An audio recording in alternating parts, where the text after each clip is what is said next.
ತಪ್ಪು ನಂಬಿಕೆಗಳ ಬಗ್ಗೆ ವಿಶ್ಲೇಷಣೆ ಮಾಡಿದಾಗ ತುಂಬ ಜನ ಹಿಂದೂ ವಿರೋಧಿ ಅಂತ ಹೇಳ್ತಾರೆ. ನಿಖಿಲ್ ಕುಮಾರಸ್ವಾಮಿ ಗೆದ್ದೇ ಗೆಲ್ತಾರೆ ಅಂತ ನಿಖಿಲ್ ಕುಮಾರಸ್ವಾಮಿ ಫೋಟೋ ಥರ ನಿಂತ್ಕೊಂಡು ಅದಕ್ಕೆ ಮುತ್ತು ಕೊಟ್ಟಿದೆ.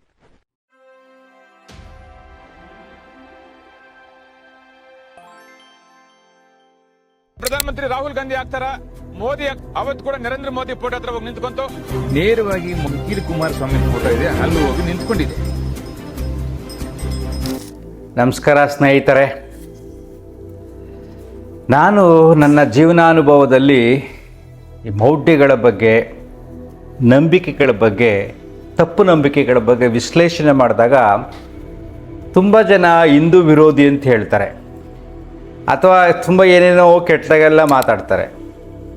ಈ ರೀಸೆಂಟಾಗೆ ಬೈ ಎಲೆಕ್ಷನ್ ನಡೀತಲ್ಲಪ್ಪ ಚನ್ನಪಟ್ಟಣದಲ್ಲಿ, ನಿಖಿಲ್ ಕುಮಾರಸ್ವಾಮಿ ಗೆದ್ದೇ ಗೆಲ್ತಾರೆ ಅಂತ ಬಸವಣ್ಣನ ಭವಿಷ್ಯ, ಅದು ದೊಡ್ಡ ವಿಡಿಯೋ ಇದೆ, ಅದು ಫುಲ್ ವಿಡಿಯೋ ಹಾಕೋಕ್ಕಾಗಲ್ಲ, ಅದು ಕಾಪಿರೈಟ್ ಬರುತ್ತೆ, ಸುಮ್ಮನೆ ಕ್ಲಿಪ್ಪಿಂಗ್ ಹಾಕ್ತೀನಿ ನೋಡ್ಕೊಳ್ಳಿ.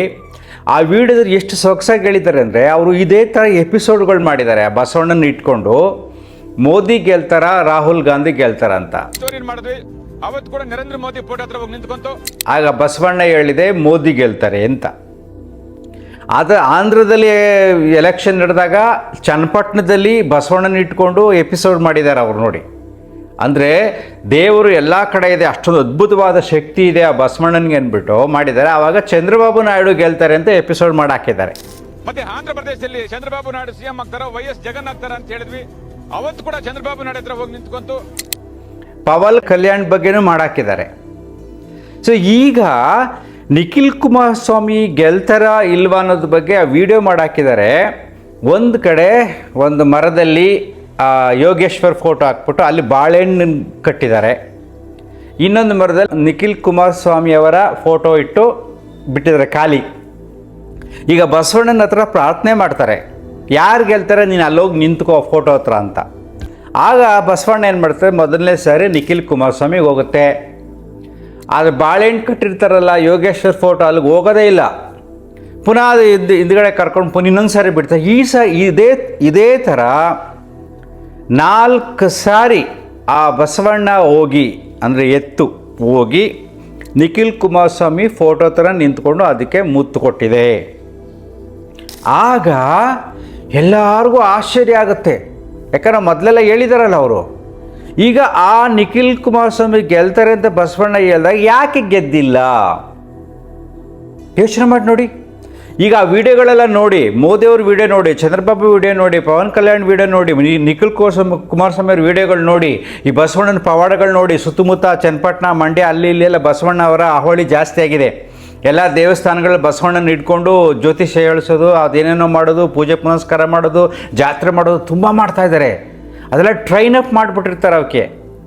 ಕೆಲವು ಬಸವಣ್ಣಂಗೆ ಮೂಗುದಾರ ಕಟ್ಕೊಂಡು ಹಿಡ್ಕೊಂಡು ಕಂಟ್ರೋಲ್ ಮಾಡ್ತಾರೆ. ಈ ಬಸವಣ್ಣ ಹಂಗಲ್ಲ, ಆಟೋಮೆಟಿಕ್ಕಾಗಿ ಹೋಗುತ್ತೆ, ಅದೇ ಹೋಗುತ್ತೆ, ನಿಂತ್ಕೊಳ್ಳುತ್ತೆ, ಪುನಃ ವಾಪಸ್ ಬರುತ್ತೆ. ಅದಕ್ಕಿಂತ ಗ್ರೇಟ್ ಲೆವೆಲಲ್ಲಿ ಅವ್ನು ವೀಡಿಯೋ ಮಾಡಿರೋದು. ಅವ್ರು ನಂಬ್ಕೊಂಡು ಬಸವಣ್ಣನ ನಂಬ್ಕೊಂಡು ಬೆಟ್ಟಿಂಗ್ ಕಟ್ಟಿದ್ದಾರೆ ತುಂಬ ಜನ. ಎಲ್ಲ ಹಳ್ಳಿಗಳ ಕಡೆ ಮಾತಾಡ್ಕೋತಾ ಇದ್ರು 1 to 2 ಅಂತೆ. ಏನು ನಿಖಿಲ್ ಕುಮಾರಸ್ವಾಮಿ ಗೆದ್ದರೆ ಅವ್ರಿಗೆ ಒನ್ ಟೈಮು, ಸಪೋಸ್ ಇವ್ರು ಗೆದ್ದರೆ ಯಾರು ಯೋಗೇಶ್ ಗೆದ್ದರೆ ಡಬಲ್ ಕೊಡೋದು. ಈ ರೀತಿಯೆಲ್ಲ ಹಳ್ಳಿಗಳಲ್ಲೆಲ್ಲ ಮಾತಾಡ್ಕೋತಾ ಇದ್ರು. ಎಷ್ಟು ಜನ ಎಷ್ಟು ದುಡ್ಡನ್ನು ಕಳ್ಕೊಂಡಿರ್ತಾರೆ, ಸಂಸಾರ ಎಷ್ಟೊಂದು ಸಮಸ್ಯೆಗಳಾಗಿರುತ್ತೆ, ಬೆಟ್ಟಿಂಗ್ ಕಟ್ಟು ಆ ಮೋಹ ಇರುತ್ತೆ. ಆ ಮೋಹದಲ್ಲಿ ಅಂದರೆ ಆ ಹಣದ ಆಸೆ, ದುರಾಸೆ, ದುರಹಂಕಾರದಲ್ಲಿ ಈ ಭಕ್ತಿ ಬಂದುಬಿಟ್ಟು ಬಸವಣ್ಣ ಹೇಳಿದ್ರಪ್ಪ ಗ್ಯಾರಂಟಿ ಕುಮಾರಸ್ವಾಮಿ ಗೆಲ್ತಾರೆ ಅಂತ ಏನಾದ್ರು ಯೋಚನೆ ಮಾಡಿ ಬೆಟ್ಟಿಂಗ್ ಕಟ್ಟಿರೋ ಕಥೆ ಏನಾಗಬೇಕು? ಇದು ಕ್ರಿಮಿನಲ್ ಕೇಸ್ ಅಲ್ವಾ? ತಪ್ಪಲ್ವಾ? ಇದು ಎವಿಡೆನ್ಸ್ ಇದೆ, ಇದು ಯೂಟ್ಯೂಬಲ್ಲಿದೆ, ವಿಡಿಯೋ ಇದೆ. ನಾನು ಸುಮ್ಮನೆ ಶಾರ್ಟ್ ಹಾಕ್ತೀನಿ ನೋಡಿ, ಬರೀ 2 ಸೆಕೆಂಡ್ ಅಷ್ಟೇ. ಇದ್ರ ಬಗ್ಗೆ ಯಾಕೆ ಯಾರು ಯೋಚನೆ ಮಾಡೋದಿಲ್ಲ? ಅದ್ಯಾಕಾದಾಗ ಬಸವಣ್ಣನ ಸಾಕಿರೋನು ಹೋಗಿ ಅರೆಸ್ಟ್ ಮಾಡೋದಿಲ್ಲ? ಜನಗಳ ಮೇಲೆ, ಭಾವನೆಗಳ ಮೇಲೆ ಆಟ ಆಡ್ದಂಗೆ ಆಗಲ್ವಾ? ಹಿಂದೂ ಧರ್ಮದಲ್ಲಿ ಇರತಕ್ಕಂಥ ಅದ್ಭುತವಾದ ನಂಬಿಕೆ, ದೇವರ ನಂಬಿಕೆ ಮೇಲೆ ಅಂತ ದೊಂಬರಾಟ ಮಾಡ್ದಂಗೆ ಕಾಣಲ್ವಾ? ಮೋಸ ಮಾಡ್ದಂಗೆ ಕಾಣಲ್ವಾ? ಭಾವನೆಗಳಿಗೆ ಧಕ್ಕೆ ಬರಲ್ವಾ? ನಾವು ಯಾಕೆ ಈ ರೀತಿಯಲ್ಲಿ ಯೋಚನೆ ಮಾಡೋದಿಲ್ಲ? ಇನ್ನು ಹೋಮ, ಜ್ಯೋತಿಷ್ಯ, ದೇವೇಗೌಡರಿಗಿನ್ನ ಜ್ಯೋತಿಷ್ಯ ನಂಬರ್ ಇದ್ದಾರಾ? ಕುಮಾರಸ್ವಾಮಿ ಅವ್ರಿಗಿನ್ನ ಜ್ಯೋತಿಷ್ಯ ನಂಬರ್ ಇದ್ದಾರಾ? ಯಾವ ಜ್ಯೋತಿಷನವ್ರಿಗೆ ಹೇಳಿಲ್ವಾ ಕುಮಾರಸ್ವಾಮಿ ಗ್ಯಾರಂಟಿ ಗೆಲ್ಲೋದಿಲ್ಲ, ನೀವೇನೇ ಮಾಡಿದ್ರು ಗೆಲ್ಲಲ್ಲ, ಈ ಮನೆಯಲ್ಲಿ ಹಿಂಗಿದೆ ಗ್ರಹ, ಈ ಮನೆಯಲ್ಲಿ ಹಿಂಗಿದೆ, ಇಲ್ಲಿ ಬಂದು ಸೇರ್ಕೊಂಡು ಏನೋ ಆಗಿದೆ, ತ್ರಿಕೋಣ ಆಗಿದೆ, 2 ಕಡೆ ಸೋತಿದ್ದಾರೆ, 3ನೇ ಕಡೆ ಸೋಲ್ತಾರೆ ಅಂತ ಯಾರೂ ಹೇಳಿಲ್ವಾ? ಅವ್ರಿಗೆ ಎಂತೆಂಥ ದೊಡ್ಡ ದೊಡ್ಡ ಶಾಸ್ತ್ರಿಗಳು, ಮಹಾನ್ ಪಂಡಿತರು, ಕೈಗಳಿಗೆ 10 ಉಂಗುರ ಹಾಕ್ಕೊಂಡು ಜ್ಯೋತಿಷ್ ಹೇಳೋರೆಲ್ಲ ಇರಲ್ವಾ? ಅವರೆಲ್ಲ ಹೇಳ್ಬೋದಾಗಿತ್ತಲ್ವಾ? ಕಡಗ ಹಾಕೊಂಡು ಜ್ಯೋತಿಷ್ಯ ಹೇಳೋರು ಏನು ಜೋರಾಗಿ ಹೇಳೋರು ಹೇಳ್ಬೋದಾಗಿತ್ತಲ್ಲ, ಆಗಲ್ಲ ಗೆಲ್ಲಲ್ಲ, ನೀವು ಬೇರೆಯವ್ರಿಗೆ ಕೊಟ್ಬಿಡಿ ಅಂತ ಕಂಡೀಷನಾಗಿ ಹೇಳಿದಿದ್ರೆ ಕುಮಾರಸ್ವಾಮಿ ಬೇರೆ ಕಾರ್ಯಕರ್ತರಿಗೆ ಯಾರಿಗೂ ಕೊಡ್ಬೋದಾಗಿತ್ತು. ಅಂದರೆ ಜ್ಯೋತಿಷಿಗಳು ಮಿಸ್ಲೀಡ್ ಮಾಡಿದ್ದಾರೆ. ಮತ್ತು ದೇವೇಗೌಡರು ಫ್ಯಾಮಿಲಿ ಪೂಜೆ ಮಾಡಿ ಇನ್ಯಾರು ಮಾಡ್ತಾರೆ? ಎಷ್ಟೊಂದು ದೇವಸ್ಥಾನಗಳಿಗೆ ಕುಮಾರಸ್ವಾಮಿ ಅವರು ಹೋಗಿದ್ದಾರೆ, ನಿಖಿಲ್ ಅವರು ಹೋಗಿದ್ದಾರೆ, ಎಲ್ಲರೂ ಹೋಗಿದ್ದಾರೆ. ಆ ದೇವರುಗಳೆಲ್ಲ ಕೈ ಬಿಟ್ಟರು. ಅಂದರೆ ದೇವರ ಪೂಜೆ ಸುಳ್ಳ, ಅವರ ನಂಬಿಕೆ ಸುಳ್ಳ, ಅವರ ಎಷ್ಟೊಂದು ಹೋಮಗಳನ್ನು ಮಾಡಿದ್ದಾರೆ ಅದೆಲ್ಲ ಸುಳ್ಳ. ಅವರೆಲ್ಲ ಕೈ ಹಿಡಿಬೋದಾಗಿತ್ತಲ್ವ?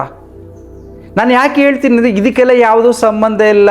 ಭಗವಂತನ ಅನುಗ್ರಹಗಳು ಈ ರೀತಿ ಎಲೆಕ್ಷನ್ ಅಂದರೆ ಏನು ಗೊತ್ತಾ, ಅದೆಲ್ಲ ಬೇಕಾದಷ್ಟಿದೆ, ತಂತ್ರ ಕುತಂತ್ರಗಳಿದೆ, ಬೇಕಾಷ್ಟು ಏನೇನೋ ಇದೆ. ಎಣ್ಣೆ ಕೊಡ್ತಾರೆ, ಅಂದರೆ ಎಣ್ಣೆ ಕೊಡ್ತಾರೆ, ಹಣ ಕೊಡ್ತಾರೆ, ಮೋಸ ಮಾಡ್ತಾರೆ, ಸುಳ್ಳು ಹೇಳ್ತಾರೆ, ಎಲ್ಲ ಇದೆ, ಎಲ್ಲ ಕುತಂತ್ರಗಳಿರುತ್ತೆ. ಆ ಎಲ್ಲ ಕುತಂತ್ರಗಳನ್ನು ಮೀರಿ ಭಗವಂತನ ಅನುಗ್ರಹ ಯಾರಿಗೂ ಸಿಗುವುದಿಲ್ಲ. ಅದೇ ಒಂದು ದೊಡ್ಡ ಮೌಢ್ಯತೆ. ರಾಜಕಾರಣಿಗಳು ಮಾಡುವ ಪೂಜೆಗಳನ್ನು ನೋಡಿ ನೀವು ಎಂತೆಂಥ ಪೂಜೆ ಮಾಡಿದ್ದಾರೆ ಅಂತ ನೀವು ಮಾಡಿಸೋ ನೆಸೆಸಿಟಿ ಇಲ್ಲ. ನಿಮ್ಮ ಮನಸ್ಸು ಪರಿಶುದ್ಧವಾಗಿದ್ದರೆ, ನಿಮ್ಮ ಕರ್ತವ್ಯ ನೀವು ಮಾಡತಕ್ಕಂಥ ಕೆಲಸ ಸರಿಯಾಗಿದ್ದರೆ, ಈ ಸೃಷ್ಟಿ ಕ್ರಿಯೆಯಲ್ಲಿ ಏನೇನು ಆಗಬೇಕೋ ಅದು ಹಾಗೇ ಆಗುತ್ತೆ, ಏನೇನು ಸಿಗಬೇಕೋ ಅದು ಸಿಕ್ಕೇ ಸಿಗುತ್ತೆ ಅಲ್ವಾ? ಸಡನ್ನಾಗಿ ಏನಾರು ಒಂದು ಆಸೆ ಬಂದರೆ ಸಾಕು, ಕೊಲ್ಲೂರಿಗೆ ಹೋಗು, ಇನ್ನೊಂದೆಲ್ಗಾರ ಹೋಗು, ದೊಡ್ಡ ಹೋಮ ಮಾಡಿಸು, ದೊಡ್ಡ ಪೂಜೆ ಮಾಡಿಸು. ಈ ರಾಜಕಾರಣಿಗಳು ಮಾಡೋದ್ರಿಂದ ಸಾಮಾನ್ಯರಲ್ಲಿ ಒಂದು ರೀತಿಯಾದ ಅಗಾಧವಾದ ನಂಬಿಕೆ ಬಂದ್ಬಿಡುತ್ತೆ. ಅಂಥವ್ರು ಎಂಥ ಪೂಜೆ ಮಾಡಿಸಿದ್ದಾರೆ, ಅದಕ್ಕೆ ಅವ್ರಿಗೆ ಸಕ್ಸಸ್ ಆಗ್ತಾ ಇದ್ದಾರೆ, ನಾನು ಮಾಡಿಸೋಣ ಅಂತ ಹೋಗ್ತಾರೆ ಅಲ್ವಾ? ಸ್ವಲ್ಪ ಯೋಚನೆ ಮಾಡಿ ನೋಡಿ.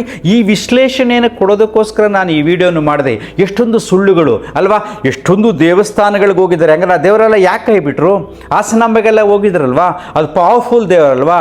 10 ಡೇಸಲ್ಲಿ ಬಂದ್ಬಿಟ್ಟು ಏನು ಅಗಾಧವಾದ ಶಕ್ತಿ ಕೊಡುತ್ತಲ್ವಾ? ಕುಮಾರಸ್ವಾಮಿ ಫ್ಯಾಮಿಲಿ ಹಾಸನಾಂಬೆಗೆ ಹೋಗಿರ್ಲಿಲ್ವಾ? ಆ ಶಕ್ತಿಗೆ ಯಾಕೆ ಗೆಲ್ಲಿಸ್ಲಿಲ್ಲ ಹೇಳಿ? ಉತ್ತರ ಕೊಡಿ. ಈಗ ಮಾಮೂಲಿ ದೇವರನ್ನೇ, ನಿನ್ನ ನಂಬಿಕೆ ಅಷ್ಟೇ. ಮೌಢ್ಯದಿಂದ 10 ದಿನ ಆದ್ಮೇಲೆ ಮುಚ್ಚಿದ್ದಾರೆ, ಅದನ್ನು ಮುಂದಿನ ವರ್ಷ ತೆಗಿತಾರೆ. ಇದೆಲ್ಲ ಮೌಢ್ಯಗಳು, ಪ್ರಾಕ್ಟಿಕಲ್ ಚಿಂತನೆ ಇಲ್ಲ. ಭಗವಂತ ಎಲ್ಲ ಕಡೆ ಇದ್ದಾನೆ, ನಿನ್ನ ಮನಸ್ಥಿತಿ ಮೇಲೆ ಡಿಪೆಂಡ್ ಆಗಿದೆ, ನಿನ್ನ ನಂಬಿಕೆ ಮೇಲೆ ಡಿಪೆಂಡ್ ಆಗಿದೆ ಅಲ್ವಾ? ಸೊ ಈ ಚರ್ಚೆ ಬಂದಾಗ ಆ್ಯಕ್ಚುಲಿ ಅದು ನಾನು ವೀಡಿಯೋ ಮಾಡಿ ಹಾಕಿದ್ದಿದ್ರೆ ನಾನು ಈಗ ಸ್ವಾಮೀಜಿ ಥರ ಆಗಿಬಿಡ್ತಿದ್ದೆ. ನನ್ನ ತಮ್ಮ ಬಂದು ಕೇಳಿದ, ನಾನು ಹೇಳಿದೆ ಈ ಸಾರಿ ಗೆಲ್ಲೋದೆ ಯೋಗೇಶ್ವರ್. ಯಾಕೆ ಅಂದರೆ ನಾನು ಅನಲೈಸ್ ಮಾಡಿ ಹೇಳಿದ್ದೆ. ನಂಬರ್ 1, ಅವ್ರದ್ದೇ ಸರ್ಕಾರ ಇದೆ, ಜೊತೆಗೆ ಏನಪ್ಪ ಅಂದರೆ ಈಗ ಯೋಗೇಶ್ವರ್ ಗೆಲ್ಲಿಸಿದ್ರೆ ತುಂಬ ಡೆವಲಪ್ಮೆಂಟ್ ಆಗುತ್ತೆ ಅಂತ ಜನರು ಯೋಚನೆ ಮಾಡ್ತಾರೆ. That is number 2. ನಂಬರ್ 3, ಈ ಭಾಗ್ಯಗಳು ತುಂಬ ಸಹಾಯ ಮಾಡ್ತಾ ಇದೆ. ನಂಬರ್ 4, ಮುಸ್ಲಿಮರ ಕ್ರೌಢೀಕರಣ ಅದು ಕೂಡ ಸಹಾಯ ಮಾಡುತ್ತೆ. ಇವೆಲ್ಲ ಅನಲೈಸ್ ಮಾಡಿ, ಮತ್ತು DK ಬ್ರದರ್ಸ್ ಇದ್ದಾರಲ್ಲ, ಅವರ ತಂತ್ರಗಳು ತುಂಬ ಸ್ಟ್ರಾಂಗ್ ಇರುತ್ತೆ. ಸೊ ಎಲ್ಲ ಹಣಬಲ ಜನಬಲ ಎಲ್ಲ ಇರೋದ್ರಿಂದ ಯೋಗೇಶ್ವರ್ ಗೆಲ್ತಾರೆ. ಏನೇ ಕಷ್ಟಪಟ್ಟರೂ ಕೂಡ ಕುಮಾರಸ್ವಾಮಿ ಗೆಲ್ಲಲ್ಲ ಅಂತ ನಾನು ನನ್ನ ತಮ್ಮನ ಜೊತೆ ಮಾತಾಡಿದ್ದೆ. ಅದನ್ನು ವೀಡಿಯೋ ಮಾಡಿ ಹಾಕಿದ್ದಿದ್ರೆ ಚೆನ್ನಾಗಿರೋದು ಅಲ್ವಾ? ನಾನು ಜ್ಯೋತಿಷಿ ಥರ ಆಗಿಬಿಡ್ತಿದ್ದೆ. ಯು ಸಿ, ನನ್ನ ಅನಾಲಿಸಿಸ್ ಹೇಗಿದೆ? ಈಗ ಸದ್ಯಕ್ಕೆ ಡೆವಲಪ್ಮೆಂಟ್ ಆಗಬೇಕು, ಅವ್ರದ್ದೇ ಸರ್ಕಾರ ಇದೆ, ಯೋಗೇಶ್ವರ್ ಬರ್ತಾರೆ, ಒಳ್ಳೊಳ್ಳೆ ಕೆಲಸಗಳು ನಡೀತವೆ ಅಂದರೆ ಸಾಮಾನ್ಯ ಜನರು ಯೋಚನೆ ಮಾಡ್ತಾರೆ, ಜೊತೆಗೆ ಬೇರೆಲ್ಲವೂ ಕೂಡ ಸಹಾಯ ಆಗುತ್ತೆ ಅಲ್ವಾ? ಸೊ ಇಲ್ಲಿ ನೀವೀಗ ಯೋಚನೆ ಮಾಡಬೇಕಾದ ಏನಪ್ಪ ಅಂದರೆ, ಆ ಬಸವಣ್ಣವರ ಭವಿಷ್ಯ ನಂಬಿ ಬೆಟ್ಟಿಂಗ್ ಕಟ್ಟಿದರೆ ಅವರ ಬದುಕು ಏನಾಗುತ್ತೆ? ಸೊ ಬೆಟ್ಟಿಂಗ್ಗೆ ದೇವ್ರ ಸಹಾಯ ಮಾಡಲ್ಲ, ರಾಜಕೀಯಕ್ಕೆ ದೇವ್ರ ಸಹಾಯ ಮಾಡಲ್ಲ. ಅದೆಲ್ಲ ಮೋಸಗಾರರ ಕಣ್ಣು ಒರೆಸುವ ತಂತ್ರ. ಎಸ್, ಕಣ್ಣು ಒರೆಸುವ ತಂತ್ರ. ಸುಮ್ಮನೆ ದೇವಸ್ಥಾನಕ್ಕೆ ಹೋಗೋದು, ಪೂಜೆ ಮಾಡೋದು, ಇವ್ನು ಮಹಾನ್ ದೈವಿ ಭಕ್ತ, ಇವನು ತುಂಬ ಒಳ್ಳೆಯನು ಅಂತ ಪ್ರೊಜೆಕ್ಟ್ ಮಾಡ್ಕೋಬೇಕು ಸಮಾಜಕ್ಕೆ. ಬಿಕಾಸ್ ಎಲ್ಲರೂ ನಂಬಿ, ಎಲ್ಲರ ಬದುಕು ನಂಬಿಕೆಗಳ ಮೇಲೆ ನಿಂತಿದೆ. ಎಲ್ಲ ದೇವಸ್ಥಾನಗಳಿಗೆ ಹೋಗ್ತಾರೆ, ಅಲ್ಲಿ ಹೋಗಿ ಆ ಮಂಗಳಾರತಿಗೆ ಒಂದಷ್ಟು ದುಡ್ಡು ಹಾಕ್ತಾರೆ, ಜನಗಳೆಲ್ಲ ಅಂತಾರೆ, ಒಂದಷ್ಟೆಲ್ಲ ಏನೇನೋ ಪೂಜೆ ಮಾಡಿಸ್ತಾರೆ, ಹೋಮಗಳೆಲ್ಲ ಮಾಡಿಸ್ತಾರೆ, ಬರ್ತಾರೆ. ಅದೆಲ್ಲವೂ ಕೆಲಸ ಮಾಡಲ್ಲ. ನೀನು ಭಾವನೆಗಳ ಮಾಡಿ ಎಷ್ಟು ದಿನ ಆಟ ಆಡ್ತಿರೋ ಅಷ್ಟು ಆಟಗಳು ಇನ್ನು ಮುಂದೆ ನಡೆಯಲ್ಲ. ಇನ್ನು ಮುಂದೆ ಎಲ್ಲ ಆಟಗಳು ನಡಿಬೇಕಾಗಿರೋದು ಪ್ರಗತಿಯ ಮೇಲೆ, ಅಂದರೆ ಡೆವಲಪ್ಮೆಂಟ್ ವರ್ಕ್ ಮೇಲೆ ಫೋಕಸ್ ಮಾಡ್ತಾರೆ. ಈಗ ಸ್ವಲ್ಪ ಒಂದು ಆಸೆಗಳನ್ನು ತೋರಿಸಿದ್ದಾರೆ, ಭಾಗ್ಯಗಳು, ಬೇರೆ ಬೇರೆ ವಿಚಾರಗಳು ಅವೆಲ್ಲ ಕೆಲಸ ಮಾಡುತ್ತೆ. ಸೊ ಇಲ್ಲಿ ಈ ವಿಡಿಯೋದಲ್ಲಿ ನಾನು ವಿಶ್ಲೇಷಣೆ ಮಾಡಿರೋದು, ಕುಮಾರಸ್ವಾಮಿಯವರಷ್ಟು ದೈವಭಕ್ತರು ಅವ್ರ ಫ್ಯಾಮಿಲಿ, ದೇವೇಗೌಡರ ಫ್ಯಾಮಿಲಿ ಇರ್ತಕ್ಕಂಥ ದೈವಭಕ್ತಿ ಯಾರಲ್ಲೂ ಇಲ್ಲ, ಅಷ್ಟೊಂದಿದೆ. ದೈವಭಕ್ತಿ ಯಾಕೆ ಕೈ ಕೊಡ್ತು? ಜ್ಯೋತಿಷಿಗಳು ಯಾಕೆ ಕೈ ಕೊಟ್ಟರು? ಬಸವಣ್ಣನವರ ಭವಿಷ್ಯ, ಬಸವಣ್ಣ ಎಲ್ಲ ಕಡೆ ಜಾಸ್ತಿ ಆಗ್ತದೆ ಈಗ, ಅವರ ಭವಿಷ್ಯ ಯಾಕೆ ಕೈ ಕೊಡ್ತು? ಇವೆಲ್ಲ ಸುಳ್ಳು ಕಲ್ಪನೆಗಳು. ಈ ಸೃಷ್ಟಿನಲ್ಲಿ ಅದ್ಭುತವಾದ ಆ ದೈವಿ ಶಕ್ತಿಯನ್ನು ದುರಾಸೆಗೆ, ಸ್ವಾರ್ಥಕ್ಕೆ ಉಪಯೋಗಿಸ್ಕೊಳ್ಳೋಕೆ ಹೋದರೆ ಅದು ಖಂಡಿತ ನಿಮಗೆ ಸಹಾಯ ಮಾಡಲ್ಲ. ನಿಮ್ಮ ಮನಸ್ಸು ಚೆನ್ನಾಗಿ ದುಡಿದು ನೆಮ್ಮದಿಯಾಗಿದ್ದರೆ ಭಗವಂತ ನಿಮ್ಮೊಳಗಡೆನೇ ಇರ್ತಾನೆ ಅನ್ನತಕ್ಕಂಥ ಅರಿವು ನಿಮಗಾಗತ್ತೆ. ಅರ್ಥ ಆಗ್ತಿದೆಯಾ? ಇವೆಲ್ಲ ಡಂಬಾಚಾರಗಳನ್ನು ಬಿಟ್ಟು ಚೆನ್ನಾಗಿ ದುಡಿರಿ, ಚೆನ್ನಾಗಿ ತಿಂದದ್ದನ್ನು ಕರಗಿಸಿ ನೆಮ್ಮದಿಯಾಗಿರಿ, ಎಲ್ಲರ ಜೊತೆ ನಗುನಗುತ್ತಾ ಪ್ರೀತಿಯಿಂದ ಬಾಳಿ, ಅಂತರ್ಮುಖಿ ಸದಾ ಸುಖಿ. Thank you.